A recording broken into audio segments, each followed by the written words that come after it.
ગામની શેરીઓમાં તો રોજ આવે. કોઈ એક દિવસ બાકી નહીં હોય કે મેં નહીં જોયા હોય. કોઈ ને કોઈ માણસ એવું કહે કે ભાઈ આ શેરીમાં હતો, ફલાણી શેરીમાં હતો, બીજી શેરીમાં હતો.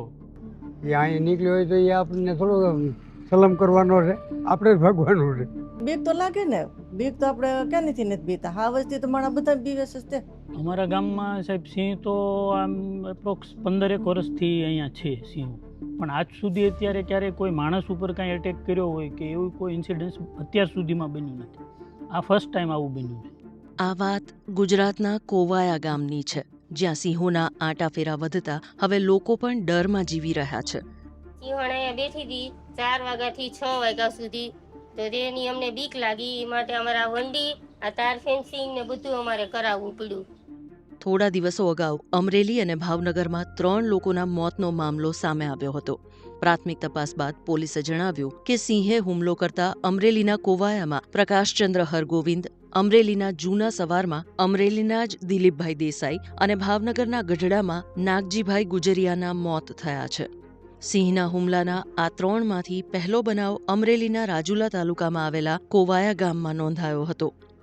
દરિયાકાંઠે આવેલું આ ગામ સિંહોની એક જગ્યાએથી બીજી જગ્યાએ અવરજવર કરવાનો કોરિડોર એટલે કે પસાર થવાનો પટ્ટો છે, જેના કારણે ગમે ત્યારે અને ગમે ત્યાં સિંહનો ભેટો થઈ જતો હોવાનું લોકો કહે છે. ગામમાં રહી તો ગામમાં હામાં મળે, અહીંયા મળે, પછી જાવું બજારમાં ક્યાં બસા હોય, ભેગા હેણ હોય, હાવ જ એકાદો હોય. હું માનું હું ત્યાં સુધી ગામની શેરીઓમાં તો રોજ આવે. કોઈ એક દિવસ બાકી નહીં હોય કે મેં નહીં જોયા હોય. કોઈ ને કોઈ માણસ એવું કહે કે ભાઈ આ શેરીમાં હતો, ફલાણી શેરીમાં હતો, બીજી શેરીમાં હતો. આવી જ એક ઘટના એપ્રિલ 2025માં બની હતી, જેમાં એક સિંહ રાતના સમયે કોવાયાની વચ્ચોવચ્ચ રહેતા મુળુભાઈ લાખણોત્રાના ઘરના પાણીયારા સુધી પહોંચી ગયો હતો.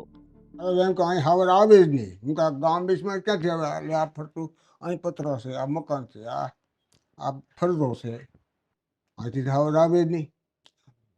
કેમ આવે હવે કુદરતી નવળી અહીં પાણી ત્યાં જઈને જ બેઠો. કહું તો જો અહીંથી તો એનું કારણ છે કે હવે હું તો નહોતો, એટલે અહીંથી સડીને અહીં માથે બેઠી છું. અને પછી હવે અહીંયા કેમ ભગવાને સુધાર્યું હોય કે એમ તો અહીંયા ટાંકીનું પાણી જ પીધો. પછી હું કહું આ ભગત માણસ ઘેર નથી ઉભે ભગવાને મેં કીધું પાણી પીવા. તો પછી મેં અમારી છોકરીને ફોન કર્યો ને ભાઈ આપણે ઘેર હાવ જઈએ, બારણું ઉગાડતા નહીં.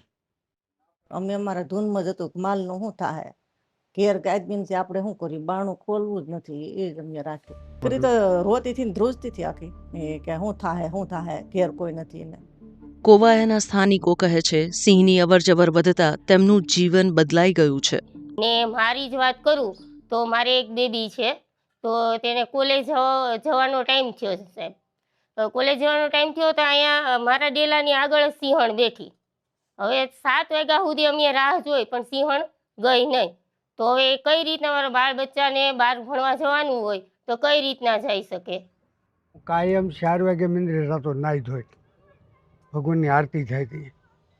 અમારા ગોર દાદા છે ને પૂંજારી, અમે બે રોઈ 2-3 ફેરો અહીં મને હામાં મળ્યા વાસપે, એટલે મંદિરે જવાનું બંધ કર્યું. જઈએ 8 વાગે ભગવાનના દર્શન કરવા. દિવસે માણસ તો હોય કોક, રાતે કોઈ હોય નહીં. પછી સાહેબ મેં દોરી હતી પછી બાંધતી હતી.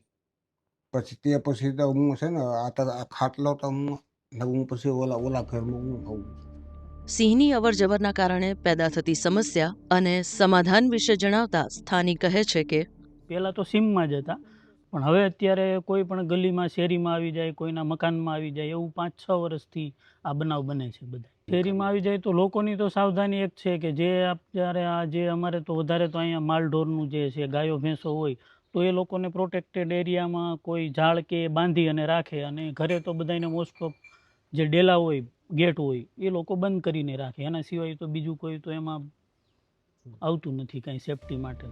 કોવાયા ગામમાં સિંહના આંટાફેરાને લઈને ફોરેસ્ટ વિભાગના અધિકારીએ કહ્યું કે સિંહ ઘણીવાર અંદર ગામમાં આવી જતા હોય છે, તો રેડિયાર પશુનો શિકાર કરવા માટે કે જે ભૂંડનો ઉપદ્રવ છે તો ભૂંડને મારવા પણ ઘણી વખત ગામની શેરીઓમાં આવી જતા હોય છે.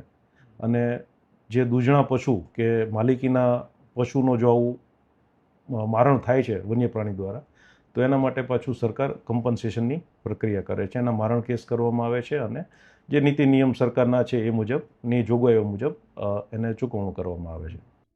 સિંહોની જિલ્લાવાર વસ્તીમાં અમરેલી જિલ્લો અવ્વલ છે. અમરેલીમાં 2025માં 106 સિંહનો વધારો થતાં સિંહની કુલ વસ્તી 339 નોંધાઈ હતી. સિંહના સંરક્ષણમાં સિંહ ફાળો હોય તો લોકોનો જ છે. એમના થકી જ આ કન્ઝર્વેશન અહીંયા એટલું શક્ય બન્યું છે કે પોતાના ખેતરમાં પણ સિંહ હોય તો સિંહ સાથે જે એકસાથે રહીને સહજીવન જે એમનું સાધ્યું છે એનાથી જ આ કન્ઝર્વેશન શક્ય બન્યું છે. સિંહોની વધતી વસ્તી અને હાજરીના કારણે હવે અવારનવાર માણસો સાથેના સંઘર્ષની ઘટનાઓ પણ વધી રહી છે.